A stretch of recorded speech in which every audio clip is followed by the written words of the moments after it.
Meus amigos, Abel Ferreira de fato assinou um pré-contrato com o Al-Sadd. E a Leila foi lá limpar a sujeirinha dele. Como uma boa mãezona, né?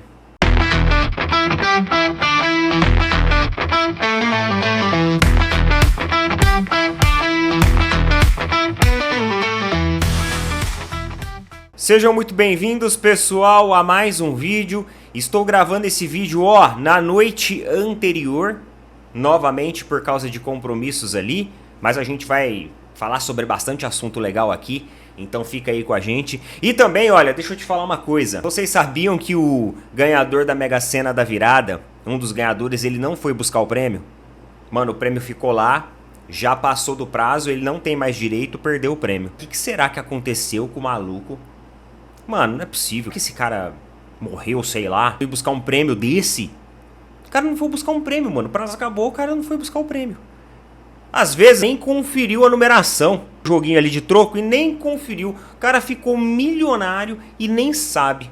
Que loucura. Mas você não vai cometer essa bobeira não. Sabe por quê? Porque você vai com os nossos amigos aqui da Tribo da Sorte. Tribo da Sorte, pessoal, é uma plataforma dos bolões dos jogos oficiais da Caixa Econômica Federal. Você pode acessar o link que eu estou colocando fixado ou o QR Code que está aparecendo aqui na tela e chamar o pessoal no chat lá. Vai abrir um chat e você pede lá, eu gostaria do cupom lá do canal do Opina Porco. Eles vão gerar o cupom e você pode utilizar em qualquer produto da Tribo da Sorte. Loto Fácil, Lotomania, Mega Sena, Dia de Sorte. Só que, os próximos sorteios vai ter Mega Sena a 51 milhões acumuladíssima. Então, eu já dou a dica para você ir na Mega Sena. Não deixe de conferir lá, são apoiadores, incentivadores aqui do nosso trabalho e você vai ajudar demais, mano. Quando apoia a galera lá da Tribo da Sorte, você apoia também o nosso trampo aqui. Agradeço todo mundo que todos os dias acessam e usam o nosso cupom lá. Tamo junto. E nesse momento aqui que eu tô gravando o vídeo, tá tendo jogo de Racing versus Fortaleza. Na verdade, Fortaleza versus Racing. E o Racing tá batendo de 2-0 no Fortaleza, dentro da casa do Fortaleza. Mano, esse time aqui do Racing é igual eu falei pra vocês. Jogo da Libertadores esse aqui.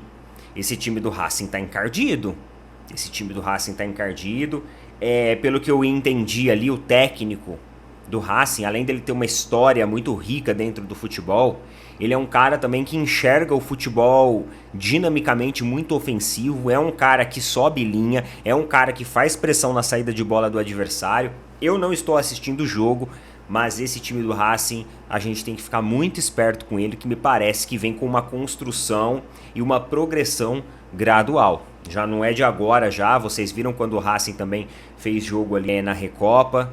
Racing dominou o Botafogo.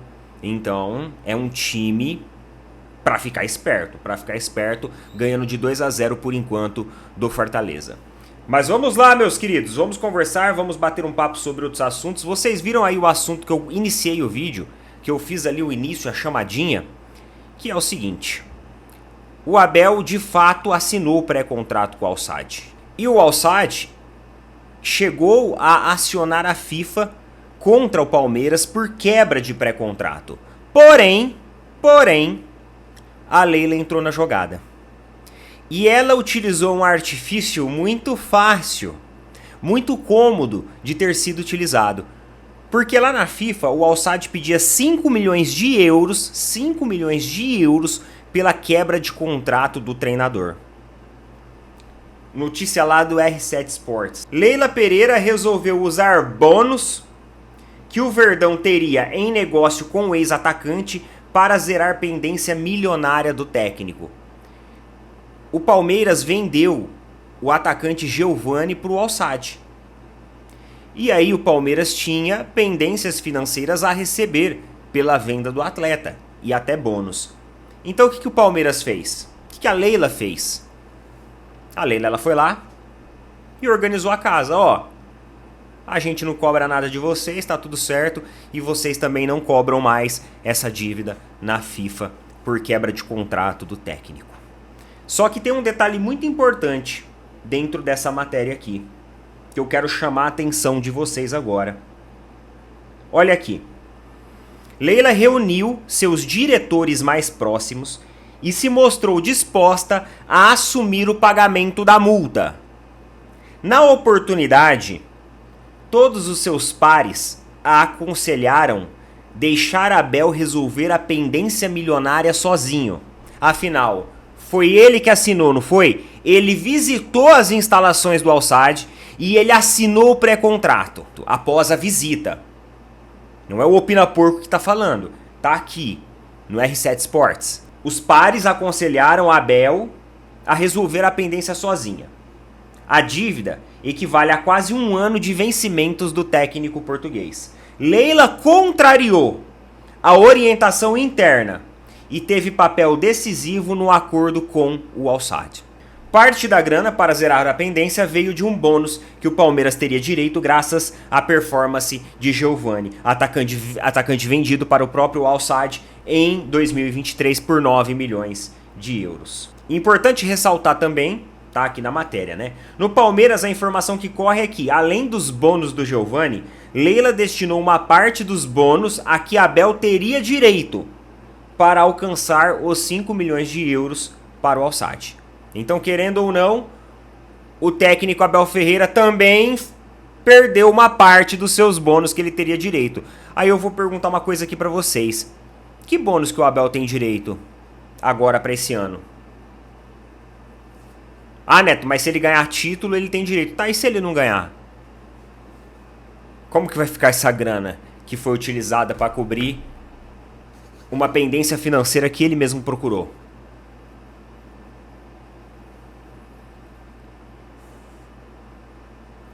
E cadê aquele papo, Leila Pereira, de que os jogadores têm que cumprirem seu contrato? O papo de que os jogadores têm que cumprir seu contrato só vale para os jogadores? Só valeu pro Dudu, só valeu pro Rony? Pro Abel, não. Se o Abel foi lá e assinou um pré-contrato, você mesmo já veio a público dizer que jogadores têm que honrar seus compromissos. Os técnicos não precisam. Então você foi lá, pegou uma parte da negociação do Giovani, se abdicou disso, e aí pegou uma parte do bônus, entre aspas, virtual, que o Abel talvez vai ter direito se ganhar alguma coisa, porque do jeito que tá, não vai ganhar porcaria nenhuma. E colocou também, e ó, debaixo do tapete. Debaixo do tapete. A gente tem que saber essa informação aqui pelos corredores da imprensa. Eu sabia que alguma coisa tinha acontecido. Só que eu não sabia que era tão escrachado assim, tão grave assim. Negociar bonificação de jogador vendido em troca de multa por pré-contrato quebrado.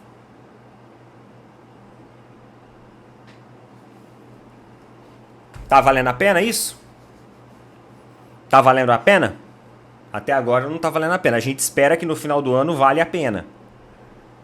Se trazer uma Libertadores pra gente, se trazer um Campeonato Brasileiro, ok. Mas eu não sei se vai valer a pena. Eu tenho as minhas dúvidas. Vocês estão vendo aí esse burburinho aí de CBF e tudo mais. E saiu aqui, ó, na matéria do Globo, que o Al Hilal não está disposto a liberar o Jorge Jesus antes do Super Mundial de Clubes. Então, o Al Hilal vai fazer jogo duro para dispensar o técnico. É claro, eles vão para o Super Mundial de Clubes e vão contratar um técnico novo agora às pressas. A CBF não quer esperar. Tá naquela, né? Não, a gente espera. Não, mas espera aí. Se a gente for esperar, a gente precisa de interino. A gente vai ter uma janela de jogos sem um técnico fixo. Sabe? Quando já estão colocando obstáculo.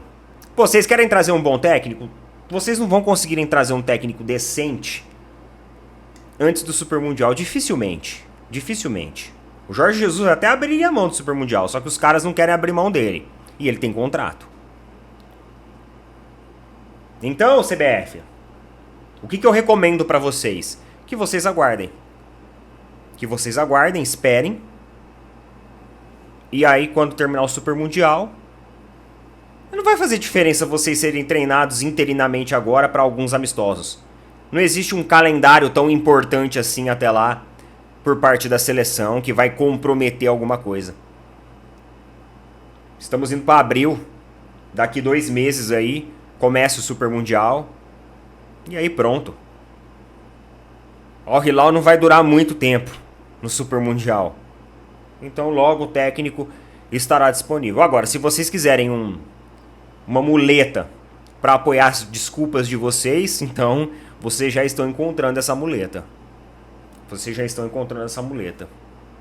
Só que pra mim, isso não é motivo, tá? Isso não é motivo. É o seguinte. Vocês viram aí o papo de que o Vasco tá fazendo pressão para que o jogo contra o Flamengo seja no São Januário com uma única torcida. Esse assunto nos últimos dias tem repercutido bastante. Até perguntaram para mim na rede social vizinha o que eu achava a respeito disso. Olha, meus amigos, a questão é o seguinte. Existe uma lei no Rio de Janeiro que proíbe torcida mista? Porque em São Paulo, essa lei ela existe. Então, quando você tem 2 equipes ali da capital paulista que estão se enfrentando, é torcida única. E, lamentavelmente, acaba estragando um pouco o espetáculo, claro, óbvio. Agora, no estado do Rio de Janeiro, existe essa mesma norma, essa mesma regulamentação? Pelo que eu saiba, não. Então, se não existe nada oficial por parte da Justiça, da Secretaria de Segurança Pública, do governo do estado, é errado. Agora, me parece que o Vasco, eles tentam ecoar um discurso para tentar justamente provocar essa situação. Só que se o jogo no São Januário for de torcida única pro Vasco, quando for no Maracanã vai ter que ser de torcida única pro Flamengo também.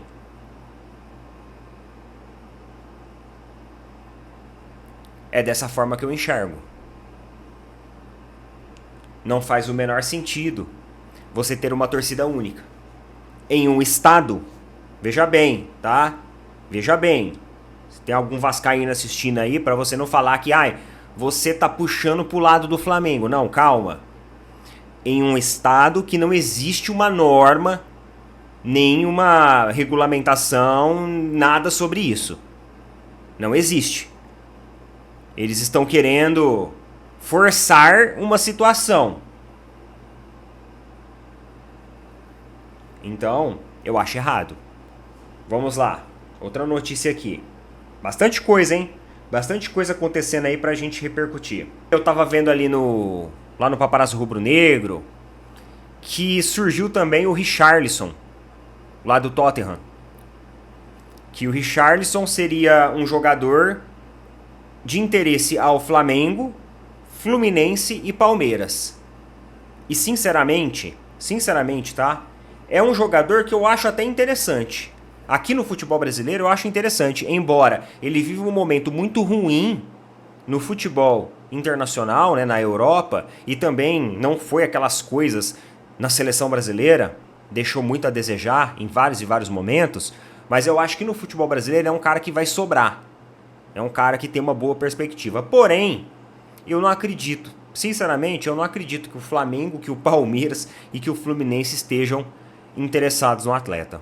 De verdade, eu não acredito. Eu acho que essa é a típica notícia que sai ali dentro de um empresário, que é um amigo de um amigo de um amigo, que coloca esse ponto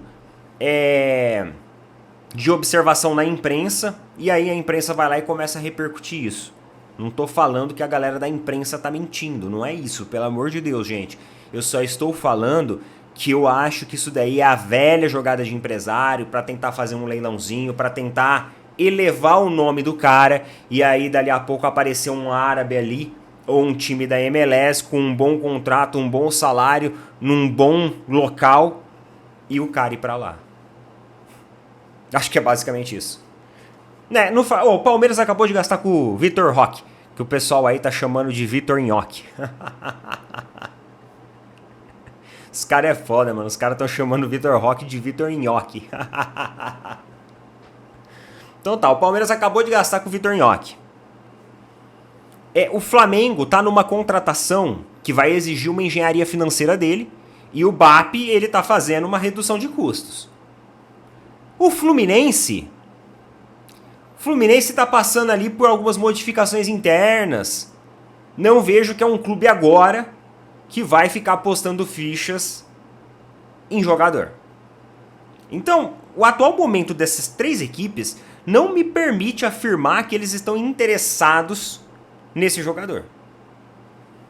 Flamengo já contratou atacante. Tem o Pedro, que vai voltar.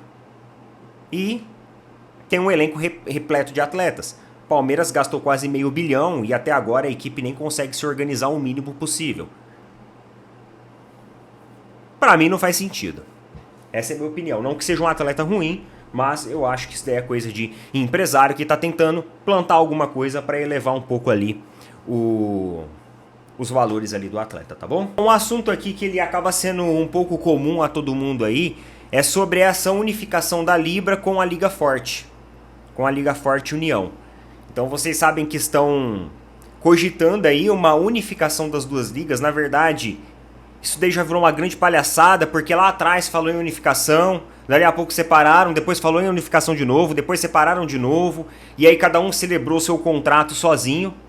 Cada um celebrou seu contrato com seus valores, um clube saiu de uma, passou para outra, e enfim, ficou esse bolo todo. O presidente do Flamengo, ele deu algumas declarações aqui para falar a respeito dessa unificação e de como que mesmo com essa unificação pode haver desconfortos e desentendimentos nesse processo. Isso porque ele sente que a equipe do Flamengo principalmente saiu lesada dessa negociação. Olha só, eu entendo que são dois contratos diferentes. Não tenho dúvida nenhuma de que o contrato estabelecido pela LFU é melhor que o da Libra. Na hora que você for pensar em uma fusão das duas ligas, tem cláusulas e regras de contrato com a Globo que não são iguais. A gente já sabe que elas são diferentes. Então como que você unifica isso? Vai haver desafios importantes nessas conversas. Eu entendo que a entrada do Flamengo na Libra foi muito prejudicial ao Flamengo. Eu estimo que o clube perdeu algo em torno de 450 a 500 milhões de reais em 5 anos. Isso é um desafio que já temos. E como dirigente do Flamengo, eu não aceito uma situação dessas.